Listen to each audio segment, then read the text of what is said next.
Three, two, one, action. Well,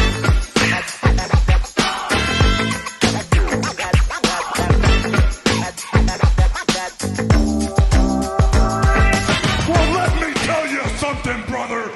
Hello, and welcome to another episode of the Wrestling in Film podcast. I believe we're at episode number 6, which is pretty crazy. Going back to, oh goodness, I can't even remember when episode 1 was now. It's been that much fun and that long ago. But I hope you guys have been enjoying the podcast thus far. We've had, I think, a really nice blend of my thoughts and interviews, as I've said, in these various openings this last few weeks. Last week, obviously, I brought you another WWE on A&E kind of focused interview with Corey Kozak again, as we discussed the Edge documentary this time around.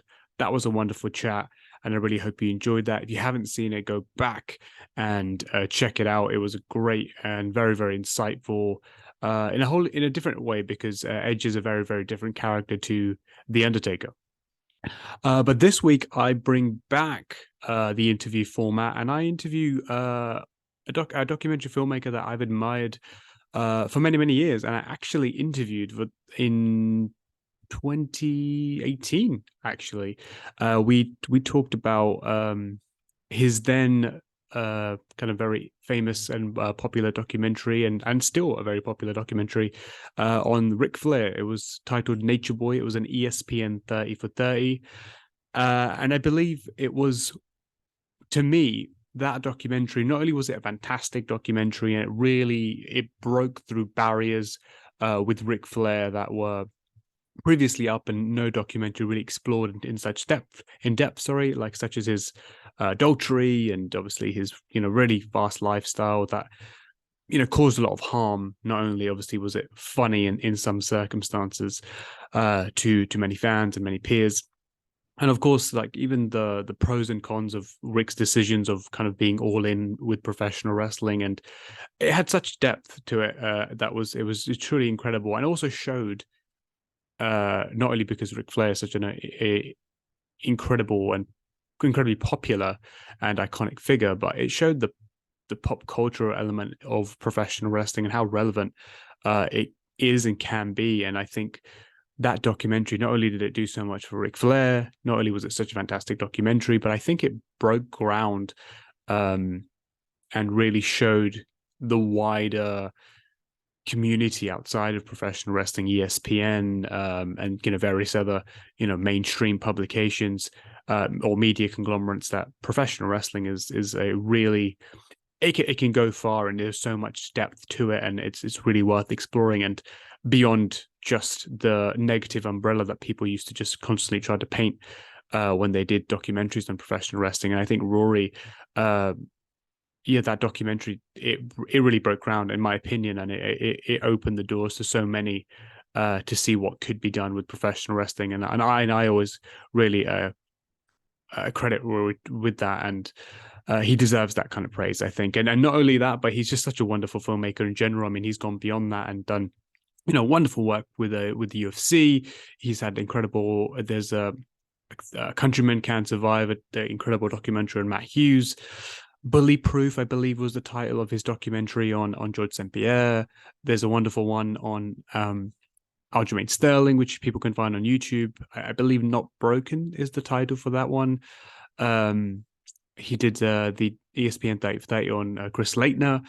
Just such wonderful, wonderful work. And I've said on many occasions, tweets, Instagram posts, that Rory Karpf is, in my opinion, the best documentary filmmaker there is. And so when I reached out to have a chat with him for this podcast, I didn't expect to hear that he was like, "Hey, can we talk about my new and my first scripted feature film?" And it kind of took me aback, and not that I would have any qualms about doing that, because I was like, "Oh, that's interesting."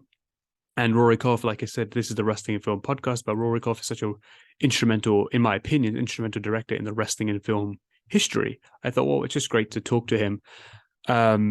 but I didn't expect it to be about this. And not only this, not only that, sorry, that caught catch me off guard, but the film itself, which is titled Grace Point, is a thriller, and it's about a young man on his way to a remote drug rehab, who finds himself in a strange town being chased by the locals, as well as his own personal demons. I did just read that synopsis of IMDb, but that concept, that story, that this project alone, just it took me aback, and I was like, not something I expected from Rory. But as I found out through this interview, that this was always the end goal for Rory, and I think it made, and I've said, and as I alluded to in this interview, it made sense watching Rory's directing style and how cinematic his documentaries were, that feature films were always his end goal. So it was very revealing to me, this interview, things I didn't know, things I didn't suspect in terms of Rory's aspirations and goals from a film career standpoint, and how much he didn't actually want to do sports focused documentaries, no matter how great he is at them. But yeah, no, it was really engaging, really interesting, and I always love talking to Rory. I always love listening to Rory. He's such an inspiring creative, and even in this film, there is a professional wrestling angle with Cowboy James Storm starring in it, and we talk a little bit about that too. So, and whether Rory would like to go back one day to do a project in the world of professional wrestling. So I really hope you guys enjoy this interview. We pick it up because we were mid conversation when we started recording. So we pick it up when we were discussing kind of COVID related projects and how he filmed Grace Point during kind of heavy COVID restrictions in the summer of 2021. So that's my rambling intro done, and I really hope you enjoy this interview with Rory Karpf. We actually shot our movie, the scripted movie, in the summer of 2021, and they still had pretty strict COVID protocols in place with SAG, but it was a different time because it was the summer of 2021, and people thought it was pretty much ramping down at that point. So people were kind of letting their guards down more, and it was a little more relaxed. Yeah, no, it's definitely a lot better. I don't know what I think the situation is pretty much all like rules wise. I think because we pretty much lifted everything, and I assume it's the same for you guys. SAG still has rules in place, like it's 2.5 years ago. If you're doing really? I haven't done a SAG project since summer of 2021, but from the people like actors and stuff, you have to everyone has to be masked on set. Still, and they still make you test every couple of days. So it's a huge expense. It's really, it's a huge expense for independent film. And obviously, yes, you want to be safe, and safety is important, but it prohibits getting stuff done because I think like on our project, like $80,000 went to COVID testing. Wow. It's a huge chunk of money that's not coming up on the screen.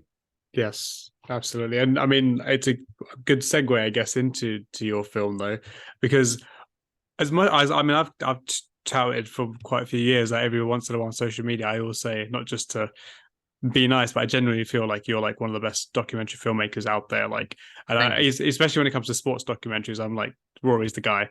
Like, I even spoke to the dark side filmmakers that like, I didn't say Rory's better than you, but no, I just spoke really highly of you. I was like, if there's another guy that I think on the same wavelength as you guys, it's Rory Karpf.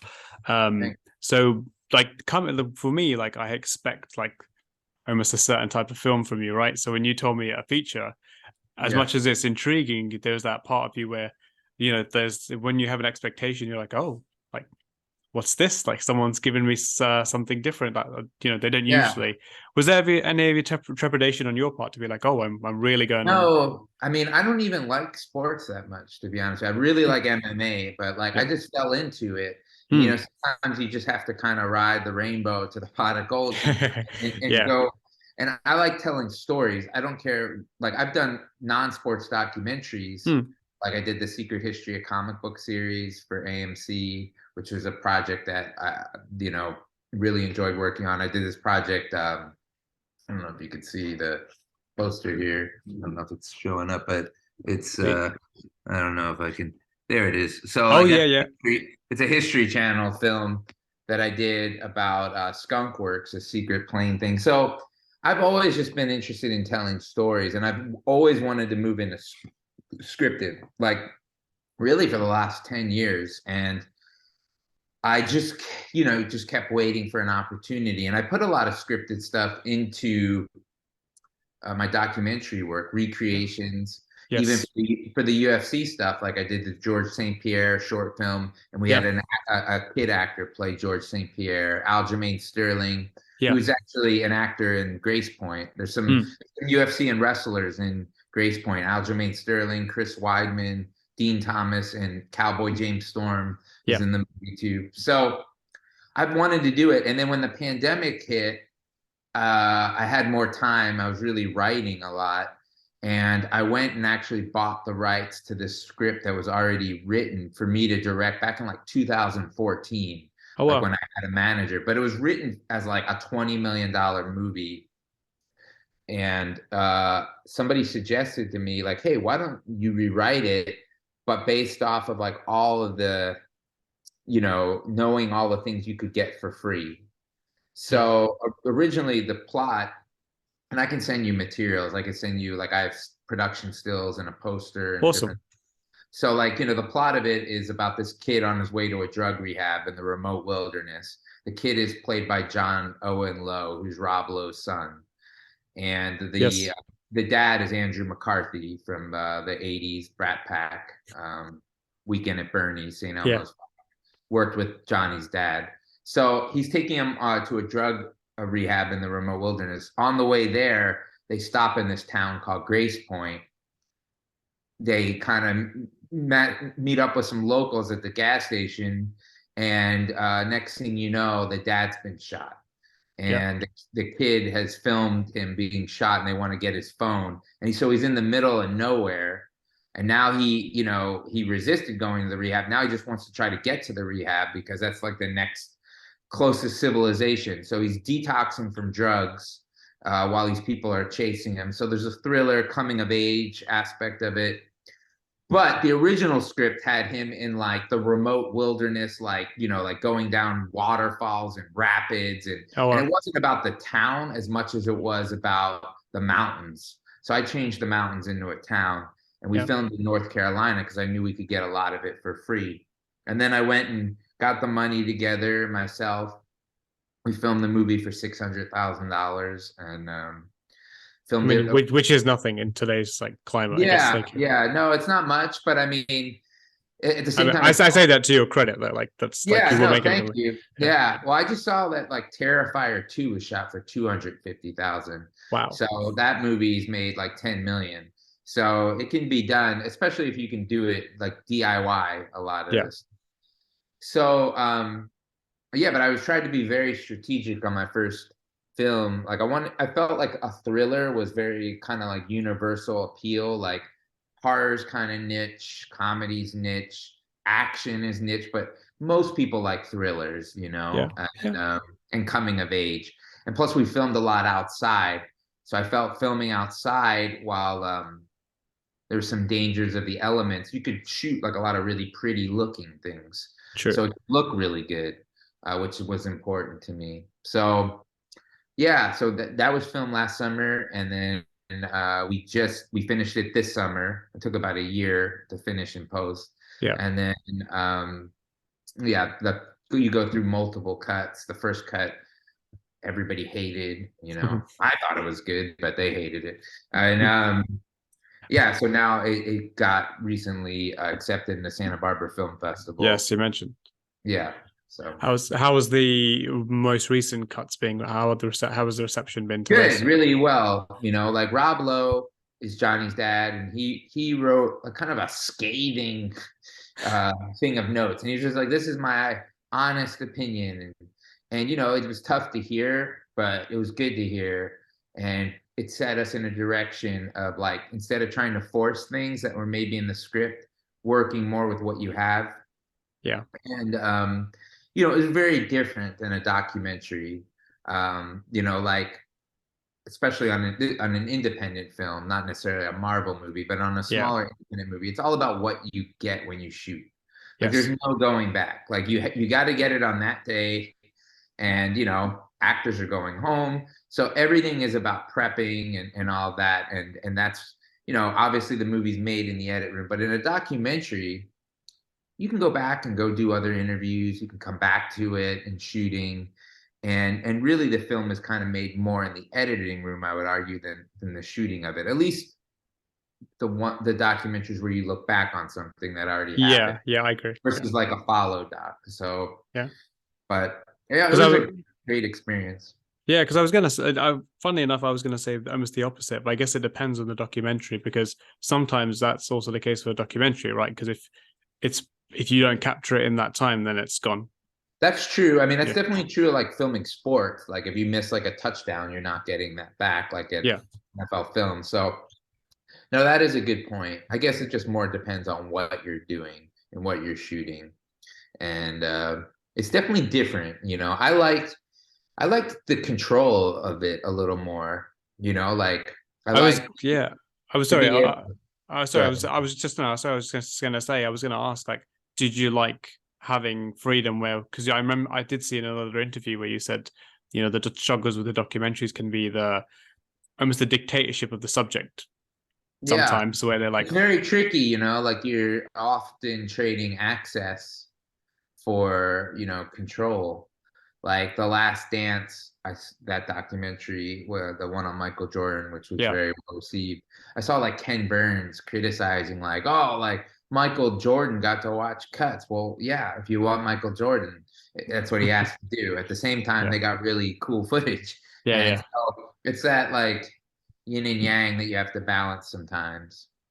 I can imagine that being quite a stressful process. Yeah, it can be for sure. I mean, I've been able to balance it, luckily.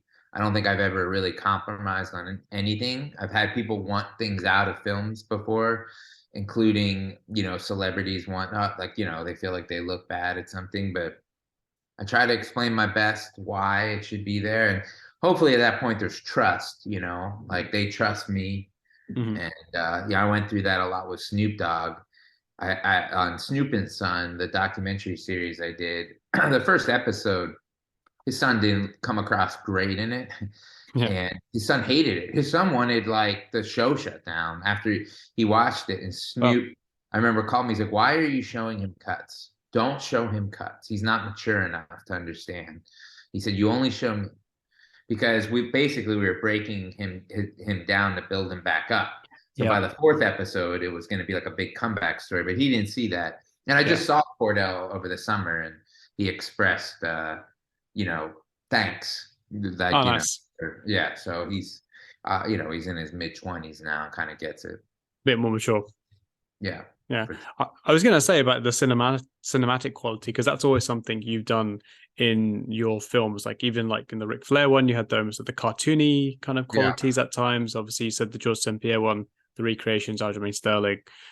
Even some of the shots just like are very creative and cinematic. Like even I think the Aljamain Sterling one, I was watching that earlier today actually. When the plate breaks and then you have it yeah, kind of come yeah, back up, just little things, but it's very cinematic, almost like if I was to compare it to like other filmmakers like Dark Side of the Ring, very very yeah, cinematic. And I know those guys originally wanted to create a scripted series before they went into yeah. Dark Side, so like I can see now like that was almost like a goal for you. Now it makes sense that you said it as well, like, oh, because he's always had that element in him as a filmmaker. I just like storytelling, Yeah, whatever the medium, So um to me, it's hard to, anytime you try anything different, it's hard to break in. Like even, like you said at the beginning, like, oh, like I was surprised, like it's not sports. Like my agent at the time was like, Christopher Nolan can't get a movie in theaters. What makes you think you can? Like that's the stuff you deal with because they only know you for what you've done, yeah, of you course, know. So it's like, you have to have a belief in yourself that you can do certain things because no one knows you better than you know yourself, true. ultimately. And yeah, I had a lawyer who said I might as well take money and flush it down the toilet. Wow. So, but they don't get it, They don't understand, like that's not true. Like the movie's already been worth it for me because it was such a good experience and I had such a good time and I learned so much and made such good relationships with actors and things, you know. I wound up actually having a fight last year. Like I've always wanted to do that, have an amateur fight. Yeah, I saw that. One Yeah. one of the actors trained me in boxing because he was a former boxer. Was So I that met was that Dean Thomas or? Dean Thomas did train me in MMA. That's true too, but he was training me even before the movie started. You know, we had a relationship, but I met Sean Carrigan, who's an actor who's on the show All American and is plays like kind of the bad guy in our movie. He trained me in boxing. He was 8-0 professional boxer and worked out of a gym in LA. And I went and sparred with him. He kicked the shit out of me one time. And it just really was helpful, you Yeah. know, like you really get respect. Like just, I think people respect when you put yourself out there in any way, like you can get humiliated. I think most people will kind of respect that, you know, like Yeah. even for my fight, like Dana White, I sent him video of me sparring a former UFC fighter, and I thought I looked pretty good. I mean, me and this guy were trading shots, and you know, he wasn't going all out the UFC guy, but like you know, I was hanging in there, getting punched, and yeah, Dana didn't agree. You know, he thought I heard Dean was telling me that he thought I was going to get my ass kicked, and why am I doing this? And then when I was walking out for the fight, he was yelling, "Throw in the towel," like making fun of me, you know. But like going back, like he didn't understand like how hard I trained for it. He didn't Yeah. understand all the hours I put into this that I felt like I was ready. And then afterwards, at the end, which for me was the ultimate compliment coming from someone like him, he was like, "I got nothing bad to say. That was an awesome amateur fight. You did great." You know, That's so amazing. yeah, that was really cool. And I screened the movie for him too. At the Grace Point. Yeah, I screened Grace Point for him. And he's not somebody like he won't like sugarcoat anything. And Does then it? yeah, so like when the movie was finished, he was like, "Well, how much did you make that for?" I told him, he's like, "That's really good." You know, he's like, "It was Yeah. good." He's like, you know, and he started talking about other movies and people that had come in there and screened and things. And, you know, I mean, he had his critiques, but I think that again, he respected that he knows the amount of work you put into something like that because he Yeah. understands production. Yeah. No, that's good. I mean, and I will say one of the, Rob Lowe, having Rob Lowe's son, I think was such a cool thing. And I couldn't help but when you said Rob Lowe gave you a bunch of like scathing like criticisms, I can't help but picture his character from Parks and Recreation, where he's just Oh yeah. super positive, and they're like, "This is the guy that's giving you scathing criticism." It's just, Well, he knows his stuff. You yeah, know, of he's course, of course. he's been around a long time. He's got longevity, and I actually met his son, you know, through my documentary projects with Rob. And it just shows you that a lot of times, I think in the work that we do, you just don't know how things are what's gonna lead to the next thing. A lot of times, you think like, well, I'm gonna go out and pitch this thing, it'll get sold, and I'll do it. And like 3/4 of the time, it doesn't work that way. It's like you meet someone through a relationship because they like you, and then you start talking, and it leads to something. So like Rob Lowe, I did this film, I Hate Christian Laettner, Yeah. and I turned in the first cut for it January 1st of the new year, and it was airing March 15th of 2015. And I got a call from ESPN, and no pun intended, they hated the rough cut. There's a theme here how I don't seem to do good rough cuts, but Yeah. they didn't like it. In fact, they were going to take me off of the movie, Wow. and they wanted it totally like redone, and they didn't know if it could be done in like 8 weeks time. So one of the things that we did, or I did, is I wrote Rob Lowe's narration into it and kind of made him a character because he and I were talking about doing another project involving Duke, about the Duke lacrosse story. Mm-hmm. And at the time, Rob Lowe had these commercials out about DirecTV. They were like really funny commercials, like "This is nerdy Rob Lowe" or "Horror movie Rob Lowe." And so he was really like known as like kind of a comedic actor. So I wrote it like kind of real, you know, loose and comedic. And so he liked that, and we met. And so then we just started trying to do other projects together, documentaries. So then he called me up a couple years later and was like, he said he wanted to do something on the mudslides that hit Montecito, California. and he said his son's high school girlfriend died in it. She wasn't his Wow. girlfriend anymore, but they knew each other. Yeah. So that's how I met Johnny. And we were going to meet to talk about this project, which came out on Peacock, called Madness in the Hills. And Johnny texted me. He's like, "Hey, I'm running late. I'm coming from a meeting. I'll be there in 5 minutes." So, it's LA. I thought like he meant he was coming from like a normal meeting. And when he got to lunch, he was like, "Yeah, I just got my 1-year AA chip. I was coming from my AA meeting." And he was very proud. He was showing off his Alcoholics Anonymous chip. And like he and I just like hit it off like immediately, just like instant. Some people you just hit it off with, like you vibe. And he and I were just vibing, and he was telling me about stuff he wanted to do. I was telling him about stuff I wanted to do, but I just always kept in the back of my mind about he was in recovery. So when I was rewriting the script, I was kind of picturing him in mind for the character. So then I hit him up and I asked if he could talk about a project. He thought we were going to talk about like an unscripted project. I was like, "No, I have a script," and wanted to see if you would want to star in it.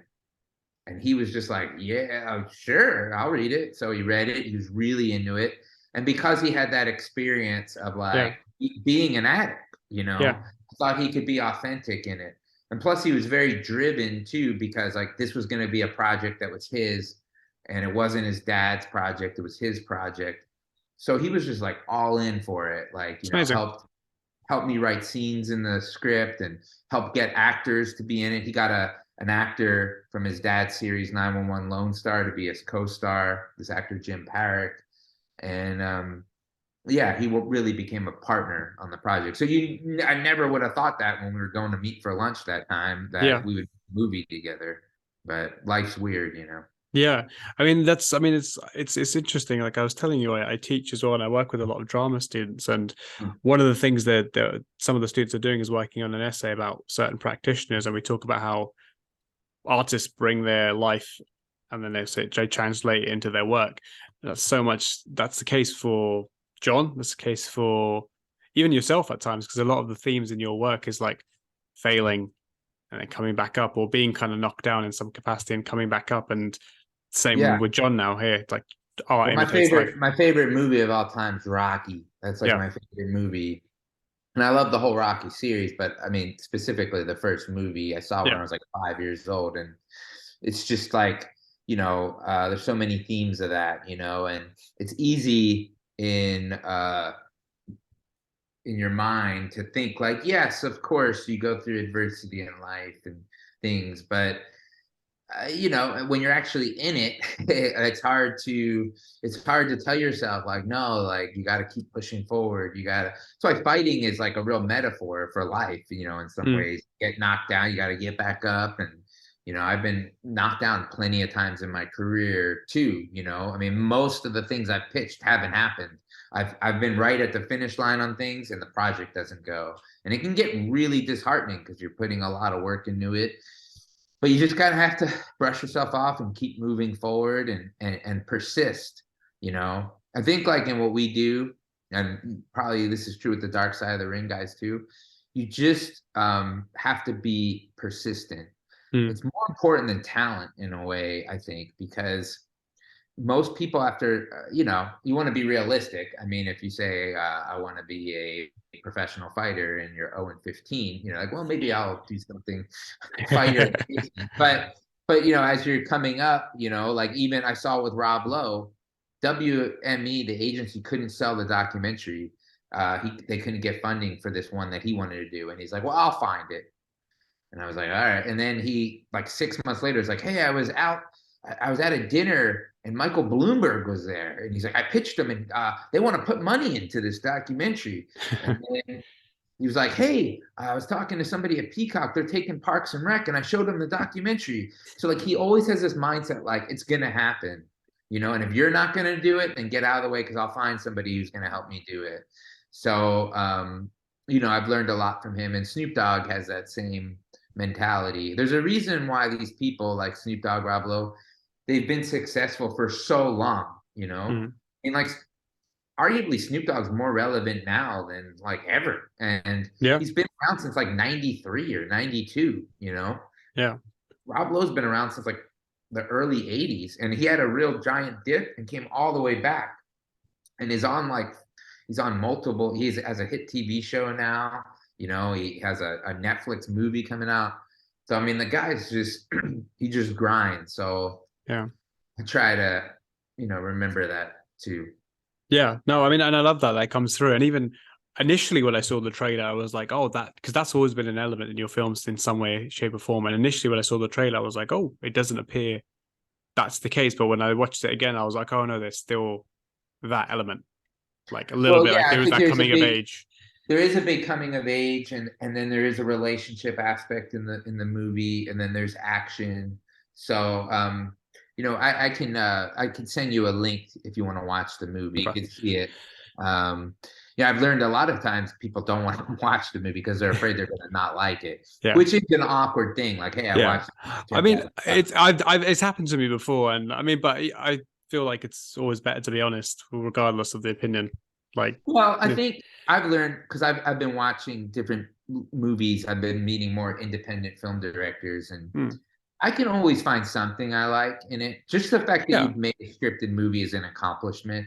I It's agree. like, yeah. So I mean, it's funny. Like I haven't seen the Black Panther sequel yet, but you look online, like people are like complaining about it. It's like, are you crazy? Like, you realize how hard it is to make a movie like this? Not to Oh mention, yeah, yeah. So I respect anyone that makes anything, including a documentary too. hmm, They've had to put a lot of work and effort in it. So I can always find something I like yeah. if completed.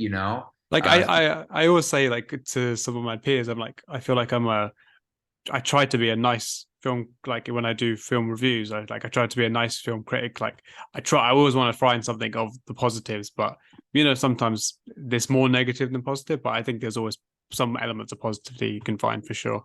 It is a lot of times when things don't work out, it's because too many people are involved. I don't think anyone wants to make something bad, but it's just too many opinions. And I do think making a movie is a benevolent dictatorship. Really, anything creative should be that way.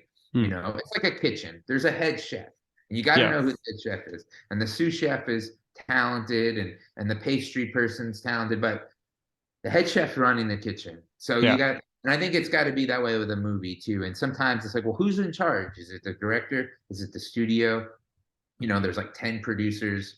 I watched a movie that someone made, and I really wanted to like it, and I just didn't like it. And I yeah. didn't really know what to say. So when we met up, I gave some compliments, but then that director told me, that there were like 20 producers involved, and Oh, constant, and everyone had to give their 2 cents, and they were just trying to make the best of the situation, and a lot of yeah, times that's what happens. yeah. No, I agreed. I mean, like DC were a couple of years ago a perfect example. That there seemed to be so much going on behind the scenes that impacted the films that were coming out. Yeah. Um, like obviously, like I always come at it from like a wrestling perspective with like a lot of films, or like, and I love getting your take on that as well, because I know you're a fan and you've done stuff in the Mhm. past. So like I've always selfishly have some of those kind of questions in the backlog of my mind. You have James Storms in this film, Yeah. and I've written a few like articles about actors that have come, like wrestlers that have come into now becoming actors, like John Cena, Batista, etc. And I say often it's been the case of the wrestlers are more, they can be more perceived as stars, if you will, like they play the Mhm. characters that we know them as. Like I think Mhm. Cena and Rock are often do that. I don't say that in a negative way; they would do it Yeah. really well. But like Batista's been the one that's perhaps more of an actor, shall we say? Like Yeah. he deviates in roles. Could you classify James Storm in one or the other? Like, do you feel like he has this ability to branch out, or did he fit more into Well, he like, has a small role. I mean, yeah, and he plays kind of a henchman, but it was something we had to talk about because his instinct is to go big all the time. yes, yeah, And that's what a wrestler does. Like they make a promo, and it's like, you don't have to go big. Like you're a very scary looking dude. Like, and when you go big, it comes across as not genuine. So we would talk about that. And there were times when he could do a better performance, he had to get more comfortable, and he's taken acting classes and things. So, he's a guy who, first of all, he's a real pleasure to be around. Everybody liked him, which is really important. That's great. And all the other actors liked him. But secondly, he's got a great work ethic too. So like he wanted to do a good job, you know. I mean, like he took like no money. He just wanted to be in the movie, and he's been getting more movies and things. So, Nice. but it is difficult. It's almost like he had to go against his instincts on like, you know, he's thinking like I'm the bad guy, so I got to be really big and bad. And it's like when you're doing that, it feels fake, you know. It doesn't feel like it's real. And one of the most important things for me in the movie were two things, because like I think there's two telltale signs of unprofessional movies that have a smaller budget that you see, especially like short films or student films. And I just tried to be aware. And the number one thing is bad acting. Like acting, like it's almost like the last thing considered is like they get like their friends to be an actor. They get the, and it's like you don't know what necessarily makes a good actor, but you when you're watching, you know what's not working. And it's hard to put your finger on it, but it's really important to get people that can act, you know, that are professionals and things.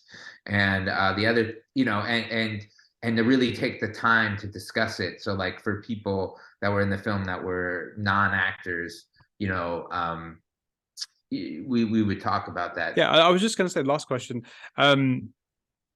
In that, like, obviously, because you did the Ric Flair documentary, and like I said, that was so, in my opinion, that was so, had such an impact across for wrestling films, I think, and like culturally and how it landed. Like, I think you made such a huge difference for that kind of market and those type of films. Thanks. Is that something you would venture back into? Is that something you have an interest in venturing back into, whether it be a documentary or scripted? Yeah, in a wrestling. Maybe, you know, I mean, I'm open to anything, and you know, like times get lean sometimes, and beggars can't be choosers. Sometimes you do want it for the meal, sometimes you want to do it for the real. But I'm interested in trying to do things I haven't done. Yeah, that's why I've been shifting away from sports and things. But I love wrestling. I do the UFC stuff because I love doing it. So I'm definitely open to it, you know, if it's the right project. Yeah. And, you know, it's definitely scripted. I think there's so many wrestling stories that could be done for scripted. Yeah. But I really should hop off. Yeah, all good. No, thank you so much for your time, Rory. It's always been a pleasure. Get what you need. Here, send me your email and I'll send you the movie. Will do. Thank you so much, Ron. All right, man. Good talking to you. Cheers, man. Thank you. And that was another episode of the Wrestling in Film podcast. Thank you so much to Rory. I thoroughly enjoyed that chat. Rory's just beyond just giving such great insight into the independent filmmaking process, working with James Storm and kind of almost moving away and kind of trying to move away from the natural instincts wrestlers have of being over the top, and that kind of merging as well, which was obviously so intriguing from this podcast perspective.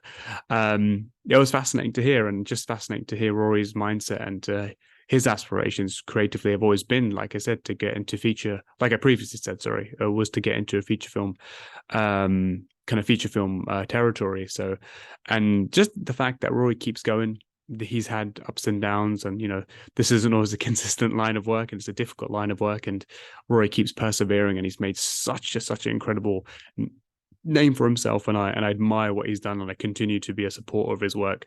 And I look forward to watching Grace Point, and I hope when I finally watch Grace Point, I will do another video or another little podcast, mini podcast, just kind of sharing my thoughts about that, and I look forward to it, because anything that Rory's name's attached to, I'm automatically engaged, and automatically very interested, and I also automatically have very high expectations, because he's such a brilliant filmmaker, and I do hope, no matter what he said, I do hope that he one day does another wrestling related film, be it scripted or be it a documentary, because I think he has done a wonderful job, and will do a wonderful job again if he does. So my fingers are crossed for that. But this was the Wrestling in Film podcast. I hope you enjoyed it, and I hope you like, subscribe, share these wonderful videos, and I will see you again in 2 weeks' time. Thank you. Peace. See you later, brother.